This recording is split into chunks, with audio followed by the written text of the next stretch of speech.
조두순에게 징역 12년이 확정되면서 형량을 선고한 법원이나 항소를 포기한 검찰 모두 여론의 매서운 질타를 받았습니다.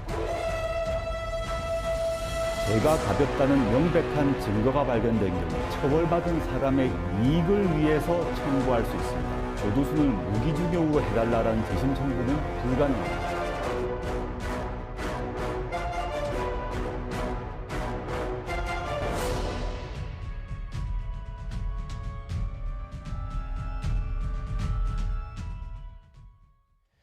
(12년) 전 끔찍한 아동 성범죄로 국민 공분을 샀던 조두순이 내일 새벽 출소합니다. 조두순 감시법이 통과되고 경찰이 순찰을 강화했지만 자녀를 둔 시민들은 여전히 불안한 목소리를 내고 있습니다. 나이트 포커스 오늘은 배상훈 프로파일러 모시고 관련 소식 자세히 다뤄보도록 하겠습니다. 어서 오십시오. 안녕하세요. 예, 먼저 절차를 좀 살펴보도록 하죠. 조두순이 그러니까 이제 12년 형기를 이제 내일 마치는 건데 내일 새벽 아침 정도 몇 시 정도에 그러면 나오게 되나요? 보통 이제 지금 사실 어느 교도소에 있는지를 모릅니다. 예. 확인해주지 않고 있고요. 사실 보복하겠다는 사람도 있고 그랬기 때문에. 네. 근데 보통 일반 수용자 같은 경우는 출소하는 당일날 조식 이전에 나오는데 나오는 것도 이제 보통은 이제 자신의 뭐 친척의 차라든가 아니면 공용적인 차. 말하자면 대중교통을 이용해서 예. 집까지 가는데 지금 이 경우는 정확히 출소 시간은 조식 이전이라고 생각하시면 됩니다. 그리고 조식 이전. 예, 그런데 이제 정확한 시간은 또 공개하지 않습니다. 왜냐하면 또 거기서 불상사가 생길까-봐. 예. 그러니까 대략 조식 이전 정도로 생각하시면 됩니다. 조식 이전이면 그러니까 이제 내일 그러니까 12시를 넘어가면 이제 쉽게 말하면 민간인 신분이 되는 건가요? 그렇죠. 이제 수용은 다 끝난 겁니다. 예. 왜냐하면은 더 있을 수도 없습니다. 예.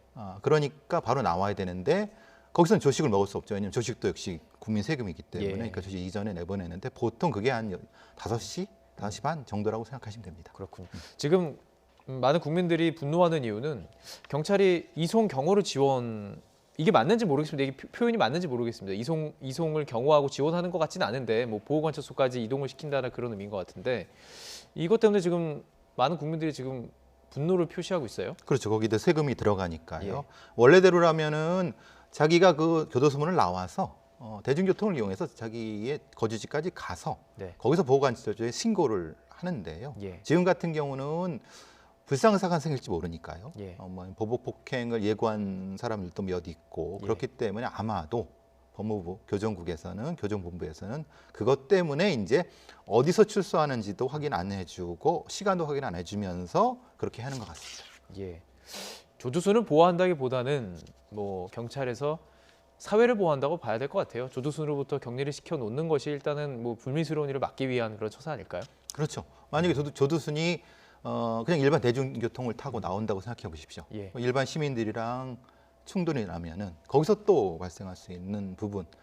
물론 조두순 때문이 아니라 일반 시민들 때문에 그런 거죠, 사실은. 우리 사회를 보호하기 때문에 그렇게 생각하시면 더 나을 것 같습니다. 자, 이제 하나씩 좀 살펴보도록 하겠습니다. 조두순이 나오게 되면 전자발찌를 일단 차게 되는 것이고 24시간 어떤 식으로 이렇게 감시를 되는 건지도 조금 잘 모르겠어요. 예. 네, 이제 조두순의 경우와 네. 조두순 이전의 경우가 좀 나눠지는 것 같습니다. 왜냐하면 조두순에 관심이 높아지니까요.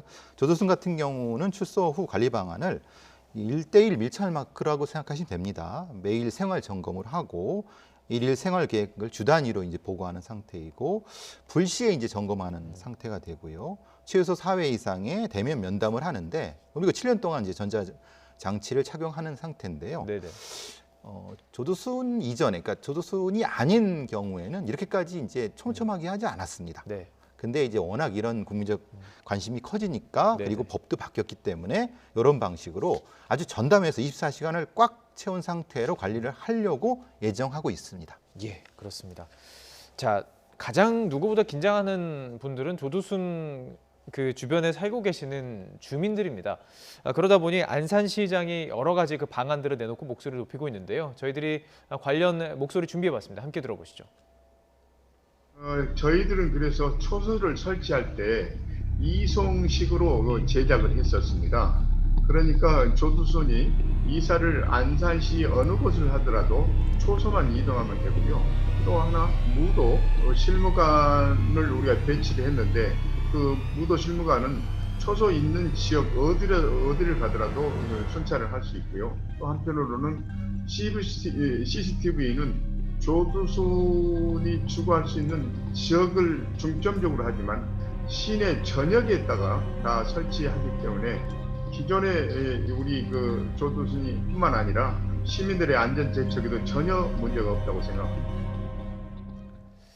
지금 안산시장의 목소리 들으셨는데 여기에뿐만 아니라 이제 주거지 1km 안은 여성 안심구역으로 지정을 하고요. CCTV도 보강을 하고 조두순 대응팀도 지금 따로 꾸렸다고 합니다. 이 정도 대책이면은 어떻게 보십니까? 그 사고를 미연에 방지할 수 있는 수준이다 이렇게 보시는지 전문가로서. 근데 지금은 이게 어느 정도까지는 뭐 관리 방안으로는 근데 문제는 이제 언제까지 그리고 빈틈이 생길 수가 있습니다. 왜냐하면은 7년 동안 전자발찌를 착용해야 되는데 네. 7년 동안 꼼꼼히 하루도 빠짐없이 이걸 어떻게 관리할 수 있는가? 예. 그러니까 지금 상황에서는 상당히 잘 돼 있는 상태인데 예. 문제는 허점이 생길 수 있는 것을 어떻게 또 보완할 것인가에 대한 문제가 되거든요. 우리가 CCTV가 아무리 많아도 사각지대가 있을 수밖에 없습니다.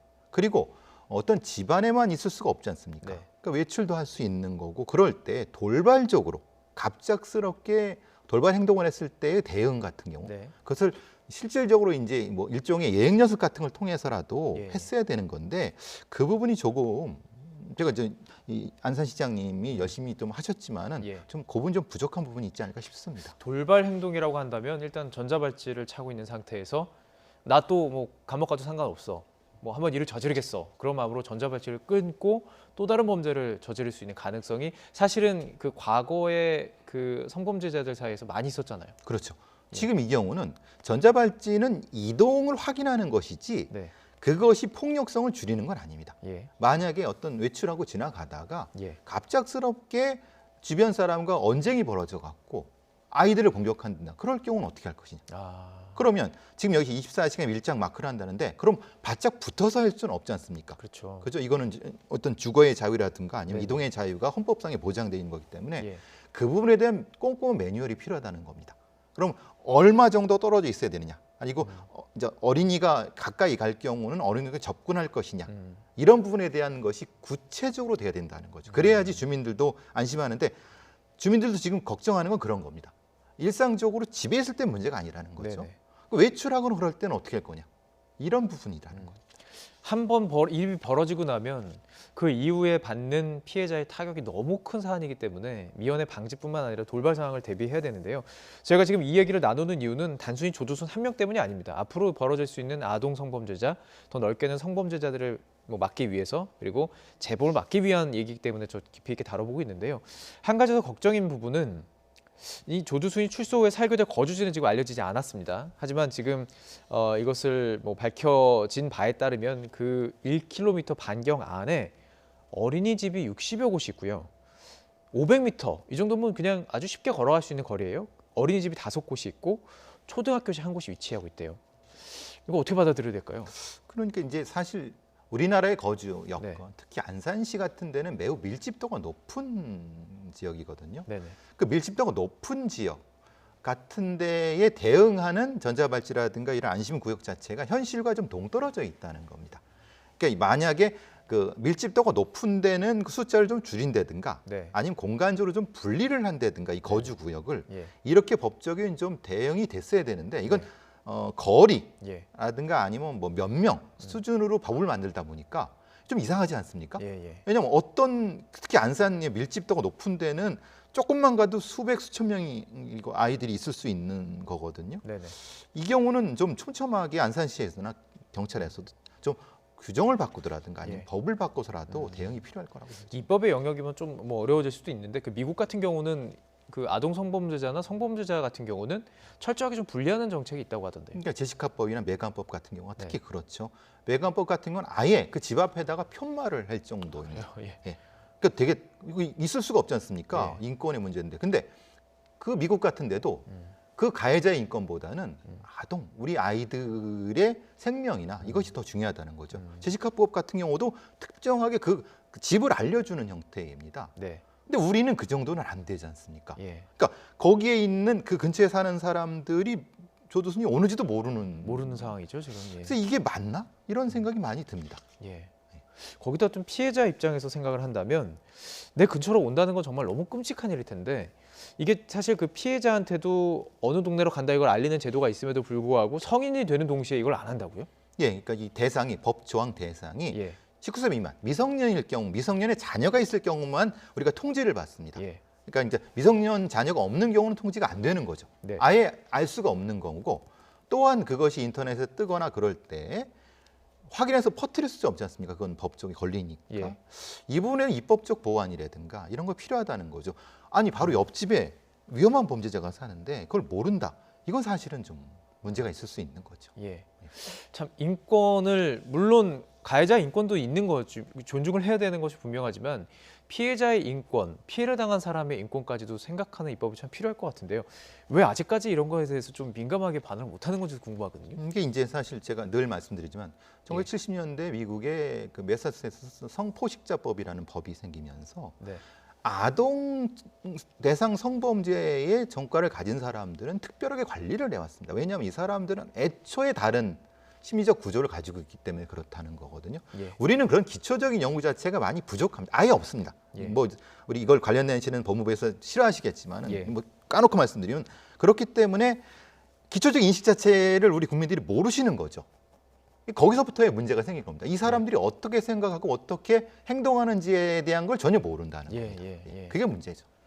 알 수가 없고 사실은 끝까지 몰랐으면 좋겠지만 있지 않습니까? 알아야 되는 예, 거잖아요. 예, 예. 지금 예. 이 사회에 있는 하나의 좀 존재들인데, 자 그렇다면 이제 그 조두순이라고 부르겠지만 조두순 외에 밝혀지지 않은 아동 성범죄자 그리고 잠재적인 성범죄자들에 대해서 얘기를 좀 해보고 싶습니다. 일단 조두순을 대표로 이야기를 해야 되니까요.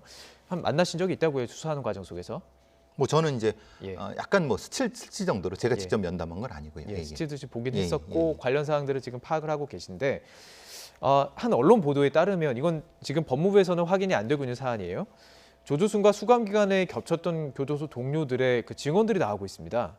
뭐 운동을 굉장히 열심히 하고 있다거나 뭐 CCTV 전파를 통해서 뭐 이상한 뭐 감정을 느꼈다거나 뭐 이런 것들이 나오고 있어요. 이 얘기를 들으셨을 때 심리 상태 어떻게 분석을 하십니까? 그러니까 이런 우리 보통 원어로 페도필리아라고 아동 성범죄. 근데 조금 더 나가면 가학적 아동 성공격자라고 하고 예. 특별하게 성포식자라는 개념을 씁니다. 예. 이것은 사이코패스 보다도 아주 축소된 공격성이 매우 높은 존재를 얘기를 하거든요. 네. 그들의 특징은 전혀 자신이 범죄를 저질렀다고 하는 인식 자체가 없습니다. 그리고 이게 이 범죄가 아니라는 거네요. 이 조두순 자체도 이 아이가 잘못했고 이 아이가 나를 예. 잘못 신고했고 네. 경찰이 나를 올가맸다라는 생각을 합니다. 지금도 그렇게 생각하고 있고요. 그러니까 근데 이건 조두순만의 문제가 아니라 이런 비슷한 유형의 아동 성포식자들은 그렇게 생각을 합니다. 그러니까 이런 사람들 자체에 대한 교정과 교화의 어떤 방법 자체가 특별해야 되는 겁니다. 지금 말씀하신 여러 가지 얘기가 있죠. 천계를 해고 뭐 전자파에 뭘 하고 이런 것들은 예. 성적 망상이라고 합니다. 예. 성적 망상을 가지고 자신이 공격을 받을 것 같으니까 나를 크게 키워야 된다고 생각하기 때문에 그런 행동을 하는데 사실은 과장돼 있죠. 예. 그렇지만 그거를 해니까 주변 재소자들이 그것을 과장된 걸 또 과장시켰기 때문에 이렇게 나타난 거라고 보여집니다. 그러니까 지금 어쨌든 이 심리 상태는 과거 범죄를 저질렀을 때와 지금 차이가 있다고 보시는지 교화가 전혀 됐다고 없다고 보시면 됩니다. 전혀 없다고 예, 보시죠. 왜냐하면 이런 사람들은 거의 단언하건대 교정 교화가 불가능하다고 합니다. 그래서 이제 미국에서도 네. 이런 공격자들을 약물 치료라든가 아니면 특정한 형태의 심리 치료 프로그램에 넣는 이유가 그겁니다. 예. 오죽했으면은 미국에서 300명 정도의 성포식자들을 별도의 MTC라는 것에 수용했을 정도 아니겠습니까? 예. 미국 같은 인권을 우선시하는 나라도. 예. 그게 사실 우리는 안타까운 거죠. 그럼 지금 교수님께서 보시기에 이 이야기 나오고 있는 그 얘기들을 들어보면 그 기존에 가지고 있던 포식자의 그 모든 자질을 그대로 지금 보여주고 있는 아주 느낌입니다. 전형적이라고 보시면 전형적으로 예, 볼 예. 수가 있고요. 예. 아주 과학적입니다. 예. 법무부의 반응을 좀 자세히 살펴보면 확인되지 않은 내용이라는 거예요. 그러니까 법무부가 확인할 수 없었다는 내용이지 사실 아니라는 내용이 아닙니다. 그러니까 이 증언에 대해서 물론 확인이 사실이 되진 않았지만 아직 그것이 정확한 사실인지는 확인할 수 없다라는 것이지 아니라는 얘기는 아닌 것을 좀 한번 밝혀드리고 싶고요. 참 그렇다면 참 걱정이 아주 심할 수밖에 없습니다. 특히 가장 불안한 사람은 조두순 피해 사건의 가족들일 텐데요. 안산에 살던 피해자들은 가족은 이사를 떠났다고 전해지고 있습니다. 피해 아동 아버지의 발언 다시 듣고 오시죠. 인간이 아니에요. 안산으로 온다는 자체가 반성하는 의미의 기미가 전혀 안 보인다고. 얘나 지금이나 막 당장 내 앞에 있으면 내려 죽이고 싶죠. 내가 오히려 죄인이다 생각하고 주변 사람들한테 미안한 거죠. 그 같은 아파트에 사는 사람들 또 주변 사람들이 얼마나 지금 괴로워합니까. 이 아버지의 인터뷰를 전부 다 들어보면 가족들, 친구도 많고 친지들이 많고 그러니까 자기가 살고 싶은 곳은 안산인 거예요. 그런데 가해자는 원하는 곳으로 돌아오지만 피해자는 원하는 곳에 살 수 없어서 이동을 하는 그런 안타까운 상황입니다. 제가 궁금한 건요. 왜 조두순은 굳이 안산으로 돌아오려고 할까? 이게 전문가가 보실 때 심리 상태를 좀 분석해 볼 수 있나요? 자기가 그 공간을 피하게 되면 자기가 스스로 죄졌다는 걸 인정하는 꼴이 되기 때문에 그렇습니다. 일부러 돌아온 가능성이 예. 있군요. 와서 자기는 당당하다. 나는 죄를 짓지 않았다라는 것을 확인받고 싶은 겁니다. 그래요. 특히 이런 성포식자들은 자기 존재감에 대해서 매우 높은 에고센트릭, 자기 중심성이 있기 때문에 그래서 일부에서는 사이코패스라는 얘기도 하지만은 그렇기 때문에 이 공간 자체가 중요한 겁니다. 그러니까 나의 공간, 나의 영역이라는 거죠. 많이 들어보신 거 아니겠습니까? 이게 저희들은 성적 포식자를 짐승에 비유를 합니다. 예. 공간을 장악하는 형태죠. 그래요. 그래서 그 공간이 위험하다는 겁니다. 그럼 자기가 장악했던 그 공간으로 돌아오고 싶다라는 것은 재범 확률도 높다라고 볼 수 있을까요? 조심스럽게 좀 여쭤보고 싶네요. 예. 그 사람은 그걸 범죄라고 생각하지 않으니까 재범이라는 것도 의미가 없죠. 예. 그렇죠? 22년 전 공격한 게 자기가 한 게 아니고 그게 예. 범죄가 아닌 겁니다. 예. 자기는 그냥 그렇게 살아왔다는 겁니다. 예. 그러니까 그게 본인한테 재범일까요? 재범이라고 생각하지 않겠죠. 나는 그냥 그렇게 사는 거니까. 그러면 원래 살던 그 방식으로 돌아오고 싶은 거네요? 그렇죠. 그렇다면 그러니까 더 위험하다는 겁니다. 사회에서 볼 때는 위험할 수 있고 재범 가능성도 높다라고 분석할 수 있을까요? 그래서 아동에 대한 성포식자의 재범 가능성이 그만큼 높다는 겁니다. 그래서 특별한 조치를 해야 된다는 것이 예. 우리만의 문제가 아니라 이런 포식자들이 워낙 많은 미국에서 오죽했으면 그렇게 했겠습니까? 예. 그러니까 이 사실은 좀 더 적극적으로 법무부에서 나섰어야 되는데 예. 너무 늦었다는 생각이 많이 듭니다. 너무 늦었다. 자, 그렇다면 지금 조두순 한 사람의 이야기가 아닙니다. 이런 성포식자들은 이 사회에 살고 있는 거니까요. 자, 사이코패스인가 아닌가라는 얘기를 좀 하셨는데 일반적으로 많은 분들이 사이코패스에 대해서 더 그 경각심을 느끼기 때문에 조두순을 분석하실 때 사이코패스로 보시는지요? 피해자인 공감 능력이 전혀 없다. 예. 그런 면에서는 사이코패스가 맞습니다. 예. 그런데 저는 사이코패스보다 더 위험한 성적 포식자라는 개념을 쓰고 싶다는 거죠. 왜냐하면 가학성이 높습니다. 그러니까 순간적으로 어떻게 돌변할지 모르기 때문에 네. 그래서 더 위험하다는 겁니다. 예. 사이코패스 중에는 공격성이 덜한 경우도 있습니다. 예. 근데 이건 공격성이 높은 경우라고 볼 수 있는 거죠. 아, 그래요?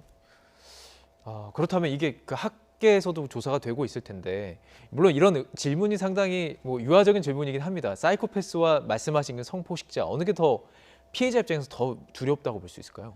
두려운 부분은 포식자죠. 포식자가 예. 더 두려울 수 있고. 예. 예. 왜냐하면 자신의 어떤 성적인 것 위해서 무자비하게 공격을 하기 때문에 12년 전에도 그랬고 예. 그 이전에 그랬고 예. 이제 온 부분에서 그래서 사실은 대비가 촘촘해야 된다는 거죠. 자, 이렇게 교화가 어렵다, 지금 불가능에 가깝다고 말씀을 하셨기 때문에 일각에서는 성충동 약물 치료인 이른바 화학적 거세를 해야 한다 이런 목소리도 커지고 있는데요. 이 사건 피해자의 심리 치료를 담당했던 신희진 교수의 발언 함께 듣고 오시죠. 성충동 약물은 분명히 성욕을 감소시키는 데 효과는 있는데요. 그 전제가 본인이 원해야 돼요. 자발성이 없는 경우에 그 성충동 약물만 줘서는 효과가 없다는 그런 논문이 많고요. 조두순의 경우에는 본인이 아직도 자기의 문제 자체를 부인을 하고 있는 상황인 것 같아요. 자, 지금 말씀을 들어보면 자발성이 없는 경우는 효과가 없다라는 이야기가 해주셨는데, 근데 어쨌든 지금 기록만 보면은 49명이 지금까지 약물 치료를 하고 있고 재발이 없었대요. 그렇다면 이 화학적 거세는 이 성포식자들, 아동 성폭력자들에 대해서 좀 대안이 될 수 있지 않을까요? 그러니까 본인이 원한다는 것은 본인이 바꾸려고 노력이 있다는 겁니다. 예. 그러니까 그 사람은 사실은 성포식자가 아니었던 거죠. 아. 그렇죠. 그러니까 말하자면은 네. 원래 성포식자들은 그것을 원하지 않고 왜냐하면 그 자기가 그걸 했다고 생각하지 않고 거부하기 때문에 예. 아예 그 범죄에 들어가질 않는 겁니다. 오히려 약물 치료의 문제는 중급 정도의 범죄자한테 적용된다는 겁니다. 우리가 진짜 필요한 건 상급이거든요. 예. 그러니까 초상급의 대상을 어떻게 처리해야 되는데 예. 지금 이 약물 처리는 중급이라는 겁니다. 네. 이게 문제의 근본 원인은 여기 있다는 겁니다. 예. 우리 신 교수님도 마찬가지 말씀하신 그겁니다. 예. 자신이 원하지 않으면 약물 치료를 할 수가 없습니다. 근데 자신이 원하지 않는 사람들이 더 위험한 거 아닙니까? 예. 그럼 어떻게 해야 됩니까? 예. 그게 사실은 딜레마라는 거예요. 그럼 어떻게 해야 되나요? 이 정말 상급에 있는 정말 이 성포식자라고 부르는 그 막기 위해서 어떻게 해야 되나요? 그래서 이제 미국에서는 방법이 없다. 가두자. 격리. 예, 예. 그리고 가두는 데서도 예. 여러 가지 성 치료그램을 차등화해서 네. 아주 강력한 치료부터 시작해서 그 프로그램을 다양화하자.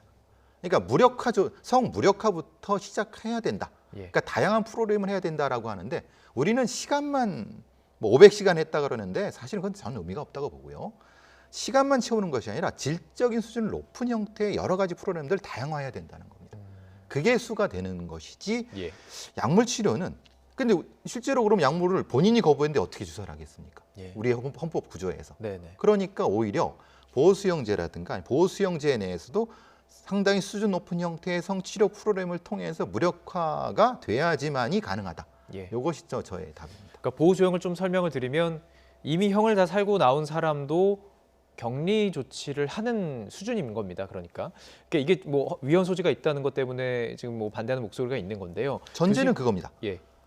그러니까 밤에만은 수용하지 않은 거죠. 밤에만? 대안으로. 예. 대안으로 밤에만 하고 낮에는 하는. 예를 들면 그 시간을 좀 차등을 두자. 그러니까 보호수용제라서 완전히 교도소의 재판이 아니라 네. 그런 다양한 방법이 있을 수 있다는 겁니다. 그러니까 보호수용을 완전히 격리만으로 생각하시지 말고 예. 좀 다양한 방법으로도 좀 전향적으로 생각해 주셨으면 좋겠다는 생각. 예. 아주 특별한 범죄자들입니다. 이 사람 아주 특별한 범죄자들이라고 말씀해 주셨는데요. 그러니까 대상은 그래서 아주 예. 제한적일 수밖에 없어요. 이게 무작정 확대는 수천 명, 수만 명이 아니거든요. 예. 많아야 수백 명 정도도 네. 안 될 겁니다. 그래서 그런 말씀을 드리는 겁니다. 그러면 일반 시민의 입장에서 나와 내 자녀의 안전을 지키기 위해서는 어떻게 해야 되나요? 일단은 이 아이들한테 특별한 어떤 낯선 사람한테 접근하는 방법이라든가 네. 회피하는 방법이라든가 네. 이런 부분들을 가정교육이라든가 네. 학교 교육을 통해서 일단 주지를 시키고 예. 사회 내에서 이 사람들을 어떻게 할 것인가에 대한 많은 토론을 같이 하면서 공동 대응방을 만들어내는 것이 답일 것 같습니다. 뭐 이 사람들 좀 이렇게 행동하는 것에서 좀 위험하다 이런 걸 좀 파악할 수 있는 그런 특징은 없나요? 프로파일러들은 그런 걸 많이 연구를 했습니다. 네. 그러니까 몇 가지 방법은 있습니다만은 특히 이제 이 경우는 그 후각 쪽에 냄새를 맡으려고 합니다. 아이들. 예. 그래서 조금 접근이 조금 다른 어른도 조금 가깝습니다. 예. 그런 경우는 좀 조심해야 될 것 같습니다. 아이들을 조금 더 가까이 접근하려고 하는 사람들은 일단 조심을 좀 하고 뭐 물론 괜찮은 사람이 있을 수 있지만 그렇죠. 조심해서 방지하면 좋겠군요. 예, 좋은 정보 주셔서 감사합니다. 네, 나이트 포커스 오늘 배상훈 프로파일러 교수님과 함께 자세히 아동 성범죄자들에 대해서 어떤 문제들이 있는지 좀 자세하게 짚어봤습니다. 오늘 말씀 고맙습니다. 감사합니다.